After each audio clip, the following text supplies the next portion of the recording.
Ndugu zangu Waislamu, maisha ya mwanadamu katika hii dunia ni maisha ya muda mfupi. Mtu yoyote hata kama aishi afahamu kwamba maisha yake yanahesabika.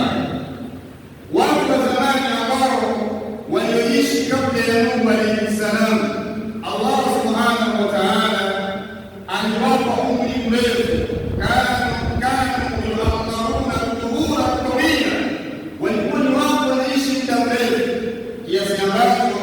Mtu kuishi miaka 1000, miaka 2000, miaka 3000 ndio kawaida. Na ndio maana Allah subhanahu wa ta'ala akiwa anamwelezea Nuhu alayhi salam ule muda ambao aliwafanya dawa ya kuwalingania watu wake kurejea katika dini, katika njia sawasawa, Allah subhanahu wa ta'ala akasema falabitha fihi alfa sanatin illa 50 ama. Nuhu alayhi salam alikaa kwa watu wake kabla ya kuangamizwa wale watu, akiwalingania kwa muda wa miaka 950. Sasa tunajiuliza kwamba huu ni umri wa dawa, umri gani ambao Nuhu alayhi salam aliishi? Hadha wallahu a'lam. Lakini kutokana na athari ya Abdullah ibn Abbas radhiyallahu anhu anasema kana nasu baina Nuhi au baina Adam wa Nuhi 10 qurun, watu walikuwa wanaishi baina ya Nuhu na Adam, waliishi karne 10 ala shari'ati min al-haq, wakiwa katika sheria na haki. Wanawazuoni wa Kiislamu wakasema katika hii athari ya Abdullah ibn Abbas radhiyallahu anhu kuna tafsiri mbili katika neno al-qarn. Ukitafsiri kwa maana ya karne kwa miaka 100, maana yake kutoka kwa Adam mpaka Nuhu alayhi salam kuna miaka 1000. Watu walikuwa wanaishi katika tauhidi, walikuwa wanaishi katika aqida. Lakini ukitafsiri karne kwa maana ya jili, kizazi, umepita watu wengi sana hapo zaidi ya miaka 1000, na haya ni maelezo ambayo ameyataja Imam Ibn Kathir rahmatullahi alayhi katika kitabu chake Al-Bidaya wan Nihaya. Nimetanguliza kusema neno haya ili kuandaa ndugu yangu Muislamu kumtegea masikio vizuri. Ikiwa watu wa zamani walikuwa wanaishi miaka 300, miaka 1000, si miaka 2000, miaka 5000, leo kadri ulimwengu unaposogea watu wanapungua muda wa kuishi. Yaani mtu leo tunamshangaa kwamba mtu ameishi muda mrefu, ameishi miaka 80, ameishi miaka 90, anaonekana kama yeye ameishi muda mrefu. Watu hao wanamaliza kila kurudi huko nyuma, watu walikuwa wanaonekana wamekufa, aliyekuwa hawajakula chochote katika maisha ya dunia. Hii ikiwa ina maana msisahau ad-dunya darul fania. Allah subhanahu wa ta'ala anaelezea katika Qur'an, anasema kullu nafsin dha'iqatul maut wa innama tuwaffawna ujurakum yawma al-qiyamah faman zuhziha 'anil nar wa udkhila al-janna faqad faz wa ma al-hayatu ad-dunya illa mata'ul ghurur. Kila nafsi itakufa, kila nafsi itaonja mauti. Allah subhanahu wa ta'ala atakwenda kukulipeni nyinyi kwa yale mliyofanya. Kisha Allah subhanahu wa ta'ala akasema faman zuhziha 'anil nar, yule atakayekuwa mbali na moto faqad faza, huyo atakuwa amefaulu. Wa mal hayatu dunya illa mata'ul ghurur, hayakuwa maisha ya dunia isipokuwa ni starehe za muda mfupi zile tunanayo. Leo kuna mtu Muislamu pengine anataka 30, anataka 40, anataka 50, analipa matumaini ya kuishi miaka 50 baadaye, analipa matumaini ya kuishi miaka 70 baadaye. Anasahau kwamba Mtume sallallahu alayhi wa alihi wasallam yeye ni afdalul bashar, afdalul khalq, yeye ni mpenzi wa Allah subhanahu wa ta'ala, ili aishi miaka 63. Leo ingekuwa kwamba mtu anayependa sana na Allah atabie, basi Mtume sallallahu alayhi wa alihi dhuhura mtawila, basi Allah subhanahu wa ta'ala angemtabisha Mtume Muhammad sallallahu alayhi wasallam kuishi miaka mingi. Lakini haiko hivyo. Kwa hivyo Muislamu, usisahau maisha ya dunia inapita. Lazima ufanye tathmini, uihesabu nafsi yako.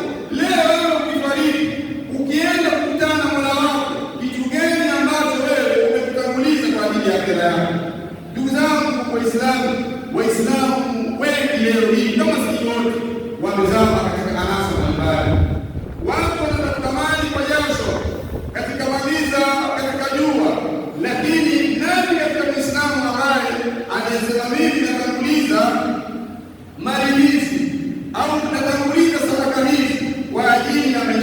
ya baadaye, kwa sababu akiwa anaamini kwamba maisha ya dunia haya ni maisha ya kupita.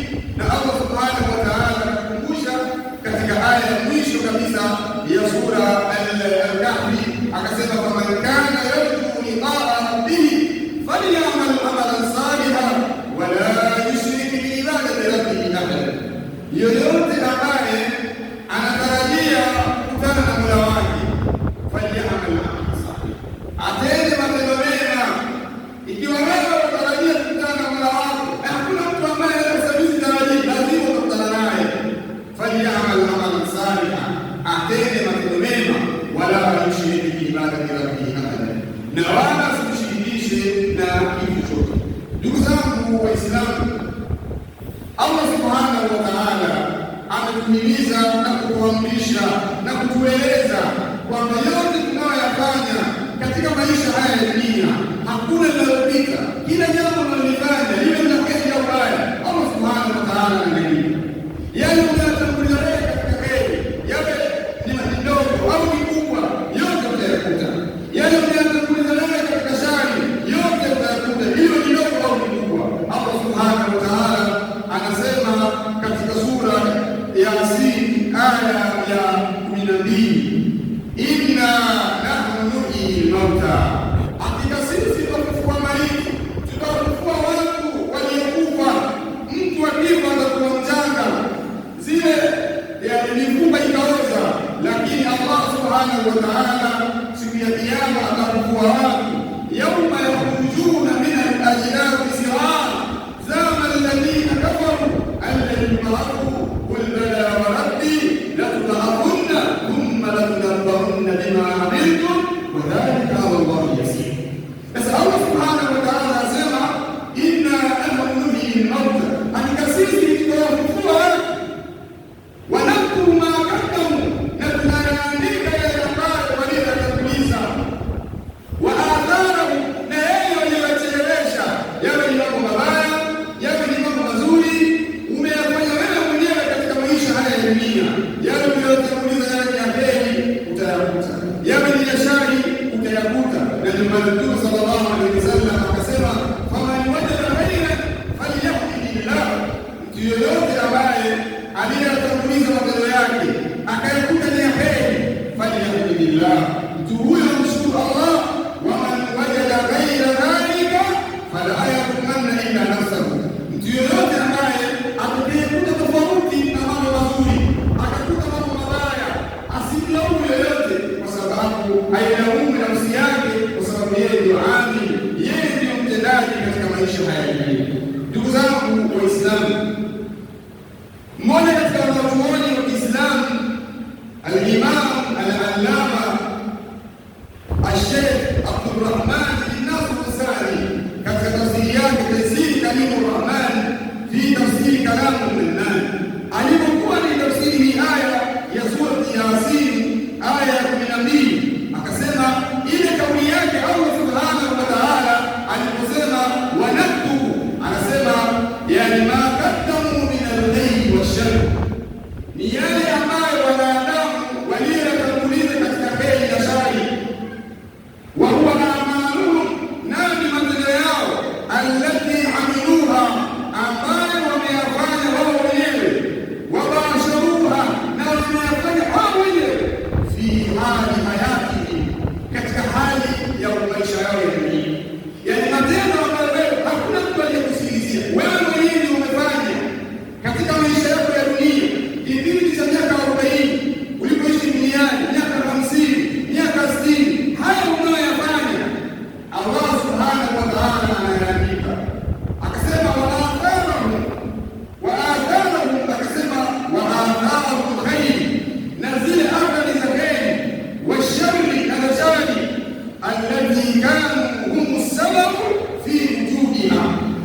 aya hii wa atharahu, na athari zao. Kinyume chake vile vile, ikiwa wewe ni Muislamu ukaanzisha kwa utaratibu, sio kuanzisha bid'a, la, ukaanzisha kitu ambacho ni kizuri, watu wakaiga kwa kuona huyu ni mtu wa heri, au ukaanzisha jambo fulani na manufaa kwa Waislamu, ukawafundisha watoto wa Kiislamu, kadhalika baada ya kufariki kwako wewe utaendelea kupata thawabu mpaka siku ya Kiyama kutokana na athari njema ambayo umeiacha katika maisha ya dunia. Ndugu zangu Waislamu, katika aya nyingine Allah subhanahu wa ta'ala akielezea kuhusiana na Kiyama, tena sura hiyo sura Kiyama aya ya 13, Allah subhanahu wa ta'ala akasema yunabbahu al-insanu yawmaidhin bima qaddama wa akhar, mwanadamu siku ya Kiyama ataelezwa yale ambayo aliyoyatanguliza uliyofanya wewe mwenyewe kwa kuyatekeleza mwenyewe. Wama akhara, yani yunabbahu al-insanu yawmaidhin bima qaddama wa akhar. Wa akhara kwa maana wewe umefanya mambo, umeweka sababu kufanya wewe, lakini umeacha athari mbaya katika jamii, umeacha mienendo mibaya katika jamii. Ile mienendo watu wakaifuata, wewe ukagawana dhambi zile, kwa sababu wewe ndio mwanzilishi wa jambo hilo. Ndugu zangu Waislamu, Mtume sallallahu alaihi wasallam katika hadithi ambayo ameitaja Imam Muslim na wengineo katika wanachuoni wa Kiislamu, Imam Muslim kaitaja hii hadithi katika kitabu al-Wasiya, akielezea mambo ambayo yenye kumfuata au yenye kumnufaisha mtu baada ya kufa. Kuna haya mambo tunayafanya sisi kama vile swala, zaka, hija, kusoma Qur'ani, dhikri, qiyamul layl. Haya mambo kuna muda yanakatika. Mtume sallallahu alaihi wasallam akakaia sema usimshukuri, idha mata al-insanu inqata amaluhu illa min thalath, mwanadamu anapofariki matendo yake yote yanakatika. Matendo yake maana kuna swali tauhid, hakuna kutoa zaka, hakuna kwenda umra, hakuna kwenda kusoma elimu, hakuna kufanya dhikri, hakuna qiyamul layl. Yani yale matendo yote ambayo mwanadamu alikuwa anayafanya katika maisha yake yanakatika. Kisha Mtume sallallahu alaihi wasallam akasema illa min thalath, isipokuwa mambo matatu. Katika hayo mambo yote tutabakia mambo matatu. Mtume sallallahu alaihi wasallam akasema sadaqatul jariya, sadaka endelevu, au ilmi yuntafa bihi, au elimu yenye manufaa. Mtu alisoma elimu akawasomesha watu elimu hiyo ikawa ina manufaa kwa Waislamu, hata kama yeye amefariki bado manufaa yake yataendelea. Akasema Mtume sallallahu alaihi wasallam au waladin salihin yad'u lahu, au mtoto mwema ambaye anayemwombea mzazi wake dua. Hii hadithi, ndugu zangu Waislamu, tuichukue na tuizingatie katika maisha yetu ya dini. Wewe kama ni kijana na miaka 18 na 20, hadithi hii ya Mtume sallallahu alaihi wasallam kila mara izunguke katika akili yako na fikra yako. Jambo la kwanza ambalo Mtume sallallahu alaihi wasallam ameitaja hapo katika hadithi, amesema ni sadaqatul jariya. Sadaqatul jariya, wanawachuoni shurahu na hadithi al-muhaddithun wanasema makusudio hapa ni al-waqfu. Ukatoa wakfu ima kwenye msikiti au kwenye madrasa au kwenye misahafu au kuna shamba umeliweka ikawa shamba hilo ni kwa ajili ya wakfu ya kuwanufaisha Waislamu, au kuna vitabu wewe ukavichapisha Waislamu wakanufaika, au kuna markazi ya elimu kwenye markazi na watu kwa Qur'ani, wewe hata ukifariki kila aliyesoma pale manufaa wewe utayapata huko katika sehemu nzuri. Hili jambo ambalo Uislamu anatakiwa lizingatie. Al-Allama Ibn Taymiyyah alitaja hii hadithi akasema, wal muradu bis-sadaqati al-jariya, na makusudio ya sadaqati al-jariya kullu ma yanfa'u al-muhtajin, ni kila jambo ambalo au kitu ambacho kinakunufaisha watu baada ya mauti, baada ya kufa kwake, naf'an mustamirran, manufaa yenye kuendelea. Wewe mwenyewe unaweza kununua ardhi ukasema hii ardhi ni wakfu na hii msikiti hapa, au kwenye madrasa, au kama mwanadamu watoto wangapi katika madrasa wanasoma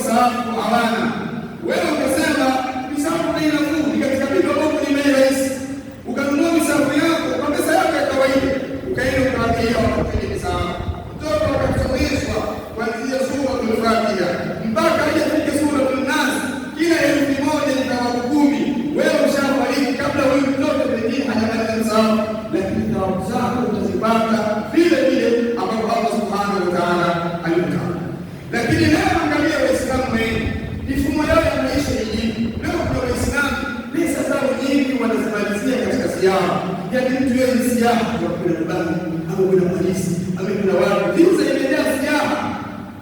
Wewe Muislamu leo ukiondoka, hizo ziara zako unakwenda kutembelea miji tofauti haiwezi kukufaisha, bali kuna watu wamefanya tawasa, wamezama zaidi katika vitu vya halali. Kuna gari 6, ana gari 7, ana magari 8, yote ya nini?